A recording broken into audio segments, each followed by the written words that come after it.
Hi friends, 9th November 2024 Guntur village near cap factory Penugonda mandal Anantapur district దగ్గర ఉన్న నేను గ్రౌండ్ నెట్ గోడౌన్ దగ్గరకు వచ్చాను. చూడండి ఏ విధంగా డిఫరెంట్ స్టేస్ అని గ్రౌండ్ నెట్స్ అని సపరేట్ చేసే గోడౌన్ దగ్గరకు వచ్చాను. చూడండి మొత్తం వేరుశెనగాన్ని సపరేట్ చేస్తుంది.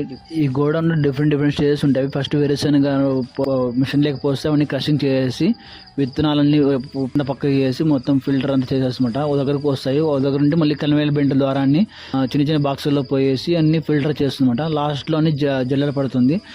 పగిలిపోయిన విత్తనాలని ఓ దగ్గరికి బాగున్న విత్తనాలని మంచి సైజు విత్తనాలని దగ్గరికి వచ్చేసి పడుతుంది. కన్వేయర్ బెల్ట్ ద్వారా నేను చూడండి లాస్ట్ స్టేజ్ లో ఫిల్టర్ అయిన మంచి విత్తనాలని ఒక దగ్గర బ్యాగ్ లో పట్టేసుకుని బ్యాగ్ మళ్ళీ కడుతూ లాస్ట్ స్టేజ్ లో ఫిల్టర్ అయిన విత్తనాలని ఒక దగ్గర బ్యాగ్ లో పట్టేసుకుంటారు. 50 kgs గా పెట్టేసి తూకం వేసి దగ్గర పెట్టేసి దగ్గర లాక్కొని వచ్చి పెడతారు. చూడండి ఈ విధంగా గోడౌన్ వర్క్ అవుతుంది మొత్తం అంతాను.